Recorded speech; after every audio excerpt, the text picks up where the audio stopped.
Hi friends, welcome to Miracle.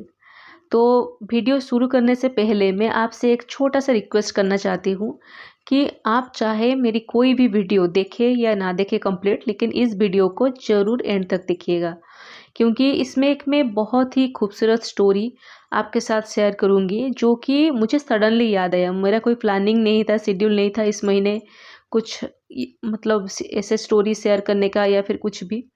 तो मुझे suddenly याद आया, मैंने बहुत साल पहले या फिर कहीं ये स्टोरी पढ़ा था या फिर कहीं पर देखा था या फिर ऐसा कुछ, मुझे भी ठीक से याद नहीं है कि मैंने कहाँ पर इससे सुना था, कहीं पर भी।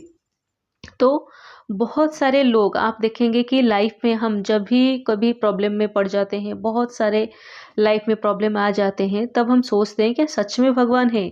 अगर भगवान होते तो ये प्रॉब्लम हमारे साथ क्यों हो रहा है। आप अपने खुद से पूछिए कि आप अब तक लाइफ में अपने आप से कब कितने बार ये बोल चुके हैं कि सच में क्या भगवान है, और अगर भगवान है तो हम इस सिचुएशन में क्यों हैं, चाहे लाइफ की कोई भी खराब सिचुएशन क्यों ना हो। तो मैं ये स्टोरी में आपको बताऊंगी कि भगवान है या फिर नहीं है। तो वो जानने के लिए प्लीज़ आप इस वीडियो को एंड तक जरूर देखिए। तो एक बार क्या हुआ, बहुत ही मतलब पुराना स्टोरी है जो कि 19 की इनिशियल डेज की स्टोरी है। तब एक हार्ट सर्जन थे मुंबई में, और वो इंडिया में एक ऐसे सर्जन थे जो कि हार्ट की एक रेयर डिजीज को वो ऑपरेट करते थे, और इंडिया में उनके जैसा कोई डॉक्टर नहीं था। तो उन वो आने वाले थे मतलब कोलकाता, वेस्ट बंगाल में एक यूनिवर्सिटी में कॉन्वोकेशन का प्रोग्राम था। तो वो गेस्ट के मतलब गेस्ट की तरह वहाँ पर आने वाले थे, इनवाइटेड थे। तो उनका फ्लाइट शेड्यूल था कि मुंबई एयरपोर्ट से आएंगे, कोलकाता एयरपोर्ट में उतरेंगे, वहाँ से उनके लिए गाड़ी रिजर्व है, वहीं वहाँ से वो उन्हें ग्रीट करके ले जाएंगे यूनिवर्सिटी में। तो कोलकाता में कहीं पर भी था वो यूनिवर्सिटी। तो उस दिन क्या हुआ, क्लाइमेट सब कुछ ठीक ठाक था। सुबह जब वो उठे तो वो देख रहे थे कि बहुत जोर से बारिश हो रही है, मतलब जैसे आंधी तूफान आता है वैसे उसी तरह बारिश आ रही है। तो उन्होंने सोचा कि चलो एयरपोर्ट चलते हैं, जाना तो होगा। तो वो एयरपोर्ट आ गए, और फ्लाइट आधा घंटा डिले हो गया क्योंकि क्लाइमेट ठीक नहीं था, मौसम अच्छा नहीं था, इसलिए फ्लाइट डिले हो गया। डिले होने के बाद भी उनके पास टाइम था, 1-2 घंटा टाइम था एक्स्ट्रा। तो उन्होंने सोचा कि चलो ठीक है, पहुंच जाएंगे। तो वो फ्लाइट में आए, लेकिन आप सोचिए कि रास्ते में क्या हुआ। फ्लाइट में कुछ टेक्निकल प्रॉब्लम्स दिखाई दी। तो कोलकाता से पहले कहीं पर, शायद बिहार या फिर झारखंड या फिर मुझे ठीक से पता नहीं है, कहीं पर वो फ्लाइट लैंड हो गया वहाँ के एयरपोर्ट में कोलकाता आने से पहले। तो वो बिल्कुल हैरान हो गए क्योंकि मेरे पास ऑलरेडी आधा घंटा जा चुका है, और अब अगर लेट हो जाएगा, ये फ्लाइट कब ठीक होगा, हम कब जाकर पहुँचेंगे, फिर कॉन्वोकेशन शुरू हो जाएगा।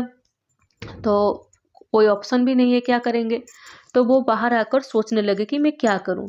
तभी उन्होंने सोचा कि कोलकाता से ये डिस्टेंस इतना है, तो और जहां पर वो उतरे हैं जिस भी एयरपोर्ट में, वहां से भी थोड़ा सा बस ये ज़्यादा है। तो उन्होंने सोचा कि चलो एक काम करते हैं, फ्लाइट जब ठीक होना होगा हो जाएगा, मैं एक टैक्सी बुक कर लेता हूँ, टैक्सी बुक करके चला जाऊंगा कोलकाता, वहां से वो यूनिवर्सिटी जाऊंगा। तो उन्होंने क्या किया, बाहर आए, वहाँ पर भी बारिश हो रहा था लेकिन धीरे धीरे, इतना ज़्यादा नहीं हो रहा था। बाहर आए, टैक्सी बुक करके चले वो कोलकाता। तो धीरे धीरे रास्ते में बारिश बढ़ने लगा, मतलब धीरे धीरे जैसे तूफान जैसे होता है रास्ते में। तो उन्होंने देखा कि रास्ते में कोई भी नहीं था, मतलब ना ही कोई बाइक ना ही कोई कार, कुछ भी नहीं था। 19 कितना टाइम था तब भी, लेकिन कुछ भी नहीं था रास्ते में। तो वो सोच रहे थे कि चलो क्लाइमेट खराब है लेकिन मेरी तो इमरजेंसी है तो मुझे जाना पड़ेगा।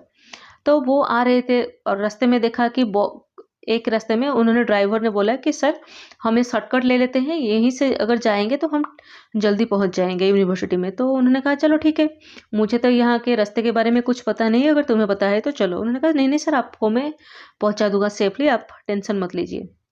तो वो एक शॉर्टकट लेकर चलने लगे, लेकिन बारिश धीरे धीरे ज़्यादा हुई, मतलब ऐसा हुआ कि गाड़ी चलाना भी नामुमकिन हो गया। उसके बाद उन्होंने कुछ ही रास्ते क्रॉस किए हैं, उसके बाद उन्होंने देखा कि रास्ते पर एक बहुत बड़ा सा पेड़ गिरा हुआ है। वो तो देखकर हेल्पलेस हो गए क्योंकि यहाँ से ना ही वो पीछे जा सकते हैं, पीछे जाएंगे तो पता नहीं कितने किलोमीटर्स वो क्रॉस कर चुके हैं, वो कहाँ वहाँ पर कब पहुँचेंगे, और यहाँ रास्ते पर एक पेड़ है। तो अभी तब तक 4 बज गया था और कॉन्वोकेशन मतलब लगभग शुरू होने वाला था तब तक। तो उन्होंने सोचा था कि ठीक है 5-6 बजे तक भी पहुँच जाऊँगा तो चल जाएगा। तो उन्होंने सोचा कि क्या करेंगे, इतने ज़ोर से बारिश हो रही थी कि ड्राइवर बोला कि सर मैं गाड़ी भी नहीं चला पा रहा हूँ, इतनी ज़ोर से बारिश हो रही है, आगे से कुछ दिख ही नहीं रहा है। तो वो क्या करेंगे, हेल्पलेस। और वहाँ रास्ते में कार में बैठना भी अनसेफ था, क्योंकि अगर ऊपर से कोई पेड़ गिर जाए तो वो भी और प्रॉब्लम हो सकता है। तो उन्होंने देखा कहीं पर से एक लाइट दिख रहा है। लाइट मतलब बिजली की लाइट नहीं, जैसे आग लगाते हैं लैंप की लाइट पुराने टाइम में, वैसे ही लाइट दिख रहा है घर से छोटा। उन्होंने देखा कि दूर मतलब वहीं पर पास एक छोटा सा घर है और आसपास कोई घर वैसा भी नहीं है। तो उन्होंने सोचा, ड्राइवर ने बोला सर चलिए हम वहाँ पर बैठते हैं, घर थोड़ा सेफ होगा, क्योंकि वहाँ पर पेड़ जो है काटा मतलब आसपास नहीं है। यहाँ पर रास्ते के साइड में पेड़ है, गिरेगा तो हमारे ऊपर ही गिरेगा। तो चलिए उन्होंने कार को साइड में किया और उनके घर गए। तो दरवाजा जब खटखटाया तो वहाँ उन्होंने अंदर जाकर देखा कि एक ही कमरे का रूम है, एक छोटा सा कमरा है। वहाँ पर एक साइड में एक भगवान की मूर्ति है वहाँ पर, और एक साइड में खाना बन रहा है, और एक साइड में एक बीमार बच्चा बेड पर सो रहा है। तो वो जब घर पर गए तो घर में 3 लोग थे, एक बीमार बच्चा, उसके पेरेंट्स। तो उनके जो फादर थे उन्होंने बोला सर आइए, आपको मतलब कहाँ जा रहे हैं ना, हम कोलकाता जा रहे थे और ऐसे रास्ते में ना नहीं नहीं सर आप आइए यहाँ पर बैठिए। तो उन्होंने लेकर उन्हें घर में बैठाया। उसके बाद क्या हुआ कि शाम की वक़्त हो रहा था, तो उन्होंने पूछा कि सर अब हम शाम की आरती करेंगे, क्या आप हमारी आरती में शामिल होना चाहते हैं? तो अगर चाहते हैं तो प्लीज़ आइए, आपको अच्छा लगेगा। मेरी वाइफ़ बहुत अच्छा भजन गाती है, हम शाम को दोनों मिलकर अच्छे से कीर्तन करते हैं घर में। तो उन्होंने कहा नहीं, नहीं, नहीं आप करिए, मैं भगवान पर बिलीव नहीं करता हूँ, मुझे भगवान पर विश्वास नहीं है। तो उन्होंने पूछा कि क्यों ऐसा, आपको क्यों भगवान के ऊपर ऐसा क्यों विश्वास नहीं है? हर कुछ तो भगवान के इशारों पर होता है ना। उन्होंने कहा नहीं, नहीं मैं बड़ा साइंटिफिक इंसान हूँ, मुझे जिस बात का प्रूफ आज तक नहीं मिला मैं उस बात पर यकीन नहीं करता हूँ। तो उन्होंने कहा नहीं सर ऐसा नहीं होता है हर चीज़ के लिए। तो उन्होंने कहा नहीं, नहीं ठीक है आपकी बिलीफ है आप करिए, लेकिन मैं तो नहीं मानता हूँ। उन्होंने कहा ठीक है सर कोई बात नहीं, आप बस बैठकर देखिए हम कीर्तन कर रहे हैं। तो उन्होंने जाकर अपनी आरती की, कीर्तन की, जो भी करना था, आकर उन्हें थोड़ा-सा भोग दिया, जो भी केला वगैरह जो भी था थोड़ा भोग दिया कि सर आप खाइए इसे। उसके बाद जो डॉक्टर थे, ना ही उस इंसान को पता था कि ये एक डॉक्टर है। और उन्होंने पूछा, जो डॉक्टर थे उन्होंने पूछा कि आपका बच्चा क्यों सोया हुआ है बेड पर? तो उन्होंने बोला कि सर उसे एक रेयर हार्ट डिजीज़ है, जो कि हमने यहाँ पर ट्रीटमेंट किया था उसका, लेकिन कुछ फ़ायदा नहीं हुआ, और यहाँ पर डॉक्टर बोल रहे हैं कि आप मुंबई ले जाइए। मुंबई में एक डॉक्टर है और वो इंडिया के एक डॉक्टर हैं जो कि इस रेयर हार्ट डिजीज़ का ट्रीटमेंट कर सकते हैं और कोई भी नहीं कर सकता है। आप जाकर उनसे मिलिए और उनसे दिखाइए, आपका बच्चा ज़रूर ठीक हो जाएगा। तो लेकिन ये शॉक हो गए कि ऐसा कैसे हो सकता है? तो उन्होंने पूछा आपने क्यों नहीं गए? तो उन्होंने कहा सर हमारे पास, आप तो हमारा घर देख रहे हैं, हम मुंबई तक जाने के लिए टिकट भी अफ़ोर्ड नहीं कर सकते, और मुंबई में जाकर इतने बड़े डॉक्टर से मिलना, उनसे ट्रीटमेंट लेना हमारे बस की बात नहीं है। मेरी बीबी रोज़ रोती है इसलिए, क्योंकि एक ही बच्चा है हमारा और वो भी ऐसा बीमार है। तो मैं उसको डेली समझाती हूँ कि देखो भगवान है, भगवान अगर हमें ऐसा बच्चा दिया है तो उसकी कोई ना कोई रास्ता हमारे लिए निकालेंगे। तो ये बात सुनकर वो जो डॉक्टर थे उनके आँखों से आँसू निकलने लगे। मतलब वो शॉक हो गए कि ऐसा कैसे हो सकता है? तो उन्होंने, जो बच्चे के पेरेंट्स थे वो पूछने लगे सर आप रो क्यों रहे हैं? आपको क्या मतलब क्या हुआ जो आप ऐसे रो रहे हैं? तो उन्होंने कहा कि आप मतलब आज मुझे यकीन आ गया कि मुझे साइंटिफिक प्रूफ मेरा मिल गया कि सच में भगवान होते हैं। उन्होंने पूछा क्यों? क्योंकि मैं ही वो डॉक्टर हूँ। देखिए, कितना बड़ा मिरेकल है। आप भी मैंने मतलब मुझे लगता है कि आप भी जब अगर ये स्टोरी पूरा सुन रहे हैं, तो आपको भी गूज़बम्प्स आए होंगे। क्योंकि सोचिए वो डॉक्टर कहाँ, इनका घर कहाँ पर, वो डॉक्टर जाने वाले थे कोलकाता, रास्ते में कहीं और एयरपोर्ट में उतर गए। वहाँ से फिर वो मतलब जो भी रास्ते में टैक्सी में जा रहे थे, वहाँ पर से उन्होंने एक शॉर्टकट लिया, और शॉर्टकट में जा भी रहे थे, वहाँ पर इनके घर के सामने ही एक पेड़ गिर गया, जिसकी वजह से उन्हें आकर मतलब मजबूर होकर इनके घर में बैठना पड़ा। तो सोचिए भगवान उनके लिए कैसे अरेंजमेंट्स करके ले आए। मतलब वो तो नहीं जा सकते थे मुंबई, लेकिन मुंबई से डॉक्टर उनके घर आ गया।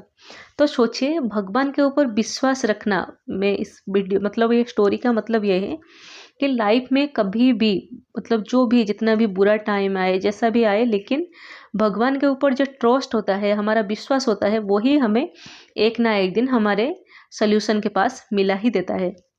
तो इसलिए लाइफ में हम जो भी फेस करते हैं, कई अच्छे टाइम बुरा टाइम जो भी, हमारा बहुत सारे प्रारब्ध होते हैं जो कि हम पहले जन्म से लेकर आए होते हैं और उसका रिजल्ट हम भुगतते हैं इस जन्म में। और हम सोचते हैं कि हम तो इस जन्म में कुछ बुरा नहीं किया है, हमने हमारे साथ ऐसा क्यों हो रहा है, लेकिन क्योंकि पहले जन्म में हमने कुछ बुरा किया होगा, उसका रिजल्ट हमें मिल रहा है। तो इससे लेसन ये है कि हमेशा लाइफ में कोई अच्छा सिचुएशन हो या फिर बुरा सिचुएशन हो, आपको हमेशा खुद को दिलासा देना है कि भगवान है, कोई तो है जो हमारा हर प्रॉब्लम सॉल्व कर सकता है और हम उसके ऊपर विश्वास नहीं हारेंगे। तो आई होप कि आपको ये वीडियो अच्छा लगा और ये स्टोरी आपको अच्छा लगा। अगर आपको अच्छा लगा then please like to this video और शेयर करें उनके साथ जिनको ये वीडियो की ज़रूरत है, मतलब जो कि लाइफ की कुछ बुरे सिचुएशंस में है और फिर या फिर वो भगवान भगवान के ऊपर विश्वास नहीं कर पाते हैं, उनके साथ ज़रूर शेयर करें और सब्सक्राइब टू माई चैनल। मिलती हूँ आपको नई वीडियो में।